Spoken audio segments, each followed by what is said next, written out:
નમસ્કાર વિદ્યાર્થી મિત્રો, સહજાનંદ વિદ્યાલય દ્વારા આયોજિત ઓનલાઈન ડિજિટલ શ્રેણીમાં હું બિરેન સર આપ સૌ વિદ્યાર્થી મિત્રોને ફરી એક વખત આવકારું છું.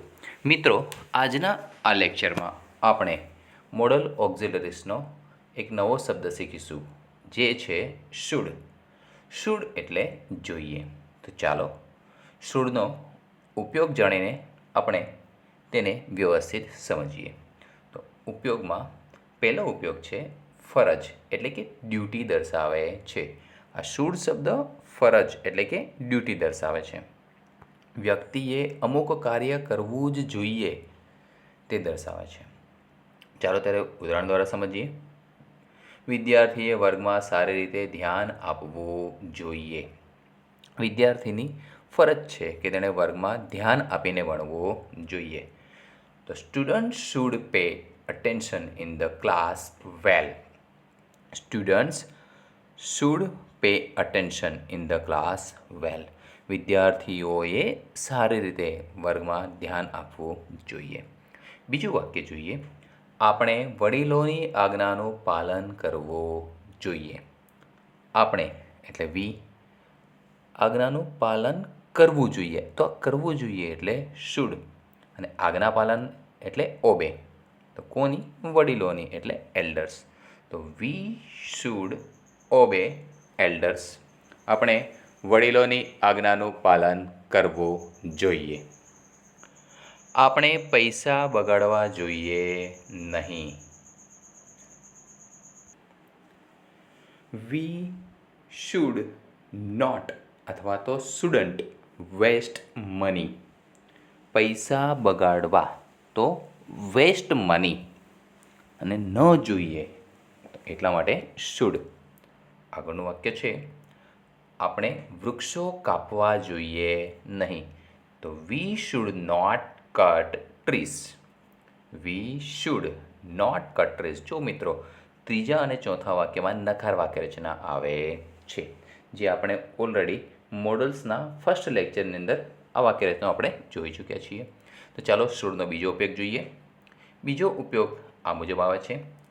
કોઈને એડવાઇસ એટલે કે સલાહ આપવા માટે, અથવા તો પછી કન્સલ્ટ એટલે કે સલાહ લેવા માટે. બરાબર.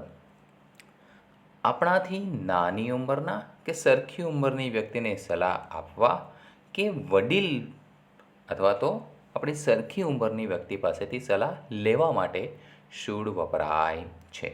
તો ચાલો ઉદાહરણ દ્વારા જોઈએ. તમારે આ દવા નિયમિત લેવી જોઈએ. આવી સલાહ આપણને ડૉક્ટર આપે જે આપણાથી મોટા હોય છે. તો તમારે એટલે યુ, અને જોઈએ એટલે શુડ. તો you should take this medicine regularly. બીજું વાક્ય છે તમારે તમારો સમય બગાડવો જોઈએ નહીં. You should not waste your time. Should not waste, બગાડવું જોઈએ નહીં. શું? યોર ટાઈમ, તમારો સમય.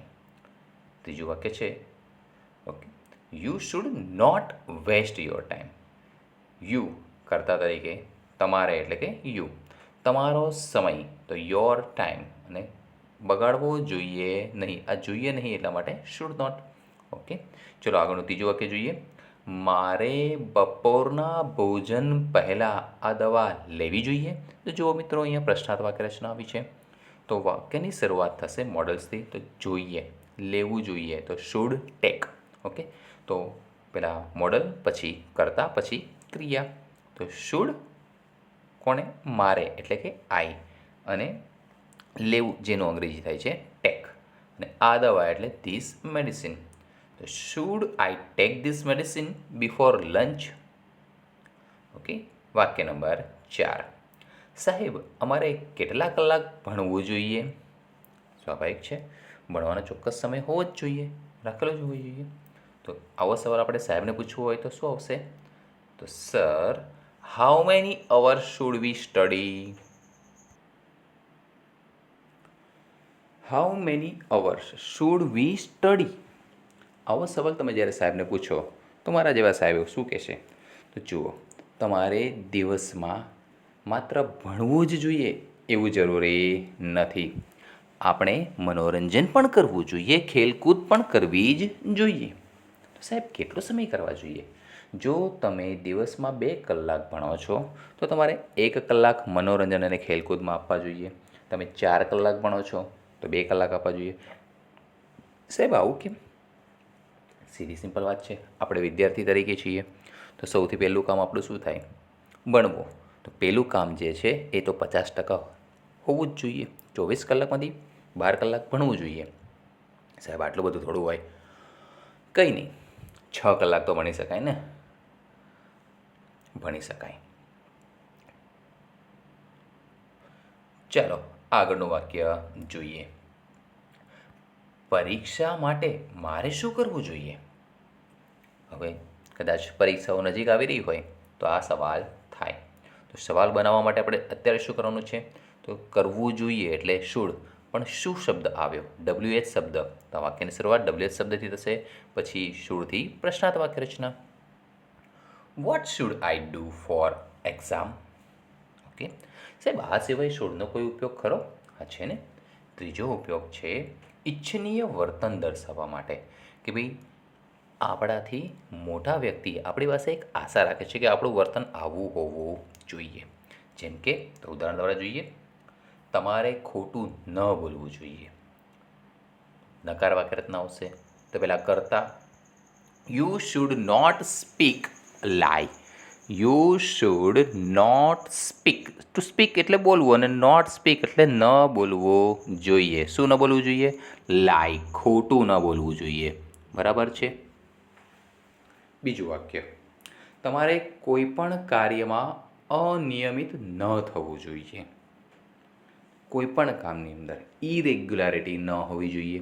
જે પણ હોય નિયમિત નિયમબદ્ધ કામ તમારે કરવું જોઈએ. તો એનું વાક્ય આવું બને છે, you should not be irregular. You should not be irregular. Not be એટલે ન થવું, ઇરેગ્યુલર એટલે અનિયમિત, અને જોઈએ માટે શુડ.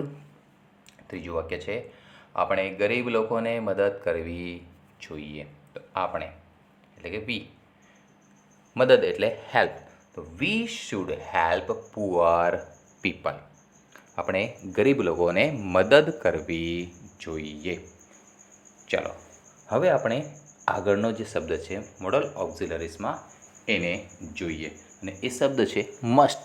મસ્ટ એટલે જોઈએ જ. જો શુડ એટલે જોઈએ, શું થશે? શુડ એટલે જોઈએ, પણ મસ્ટ એટલે જોઈએ જ. બરાબર સમજી લેજો વિદ્યાર્થી મિત્રો. શુડમાં પાછળ જ લાગતું નથી, જોઈએ. તમારે આમ કરવું જોઈએ, તમારે તેમ કરવું જોઈએ. We should save trees. આપણે વૃક્ષો બચાવવા જોઈએ. પણ ક્યારેક ક્યારેક એવું પણ બનતું છે કે આપણે વૃક્ષ કાપવું પડે. કેમ? કે આપણે જે જગ્યા પર મકાન બનાવવાનું હોય એ જગ્યા પર એ વૃક્ષ આવી ગયું હોય તો આપણે એને કાપવું જોઈએ. બરાબર છે ને મિત્રો?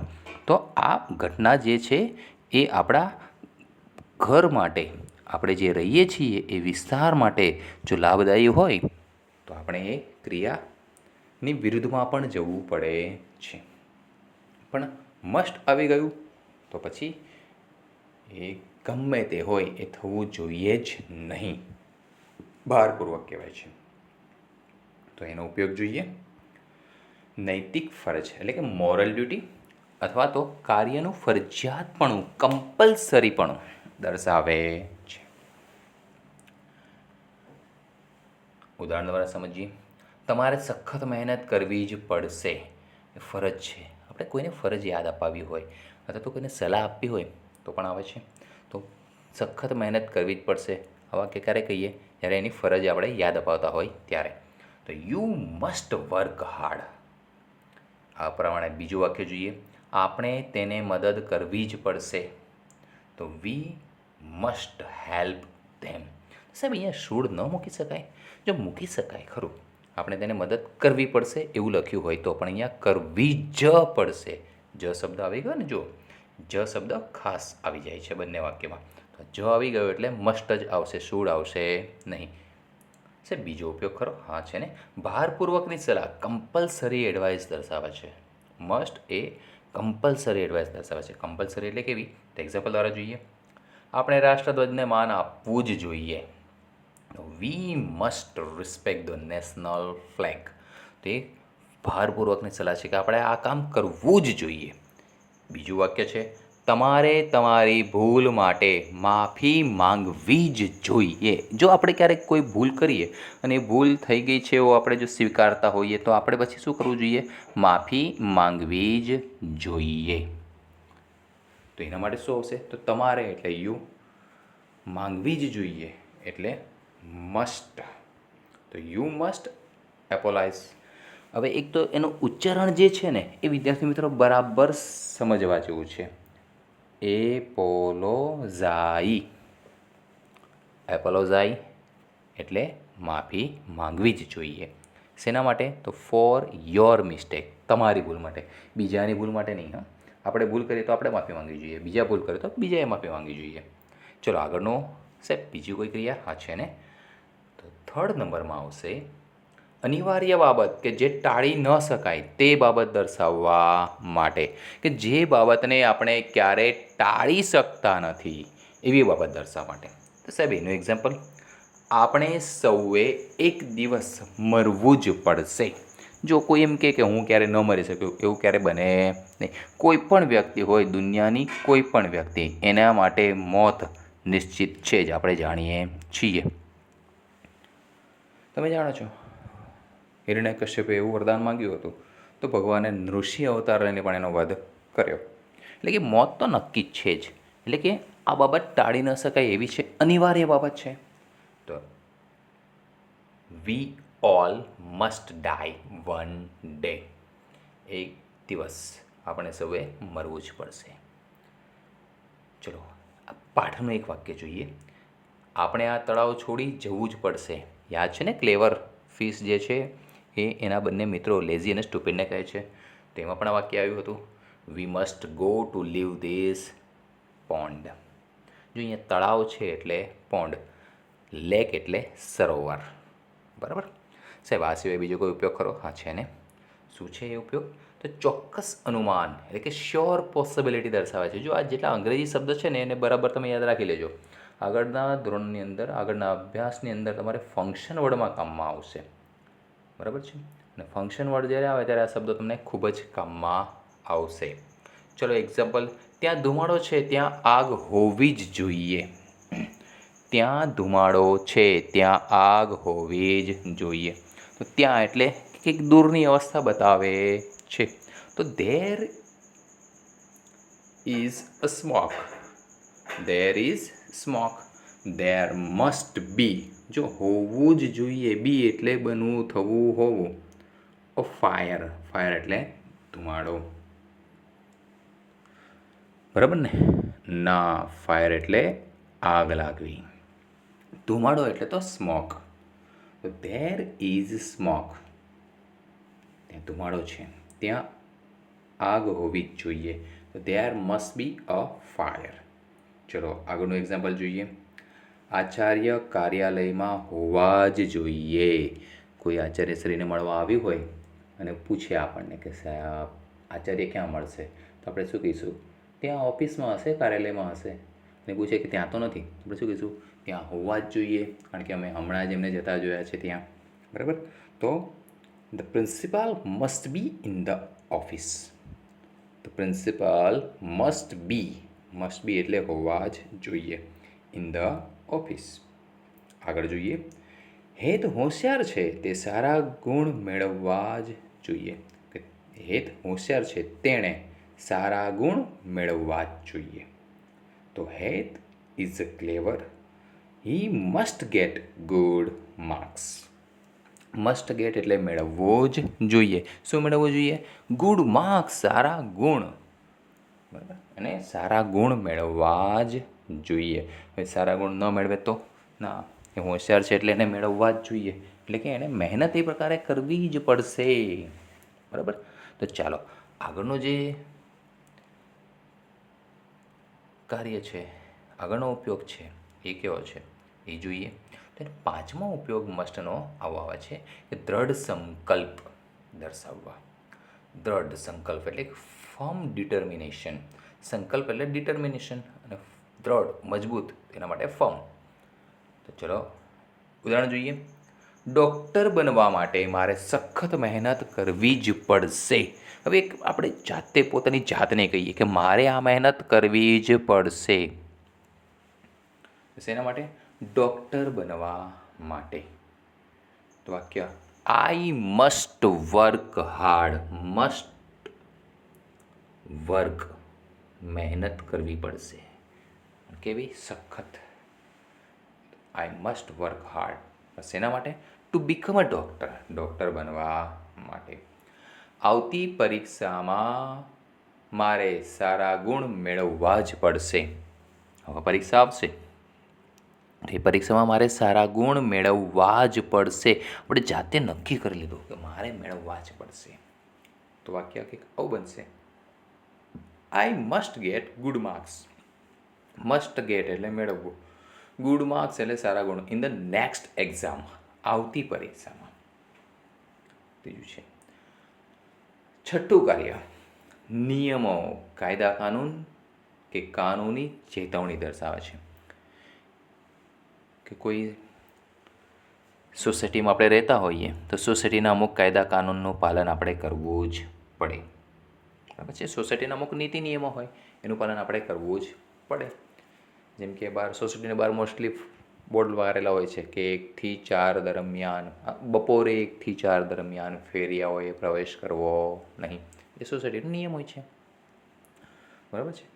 તો એ નિયમ હોય, કોઈ કાયદો બનાવેલો હોય કે ગવર્મેન્ટ કે સરકાર દ્વારા કોઈ કાનૂનની ચેતવણી હોય, તો એનું જ્યારે પાલન કરવાની વાત આવે ત્યારે તો શું આવે છે એમાં? તો ચાલો એને બરાબર સમજી લઈએ. તો ઉદાહરણ જોઈએ. જ્યારે લાલ બત્તી ચાલુ હોય ત્યારે તમારે ગાડી ઊભી રાખવી જ જોઈએ. જ્યારે લાલ બત્તી ચાલુ હોય ત્યારે તમે જ્યારે રસ્તા ઉપર જતા હો, ટ્રાફિક સિગ્નલનું પાલન કરતા હો કે ના કરતા હો, એ આપણે શું કરવું પડે? પાલન કરવું પડે. લાલ બત્તી ચાલુ હોય, રોડ આપણા વાહનને આગળ લઈ જવાય નહીં તો શું થાય? ઘરે મેમો આવી જાય. બરાબર ને?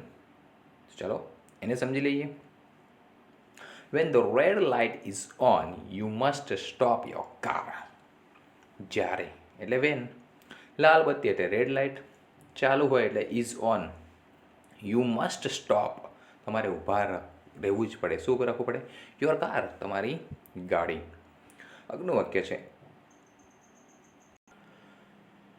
વાક્ય છે તમારે રસ્તાની ડાબી બાજુ જ કાર ચલાવવી પડશે.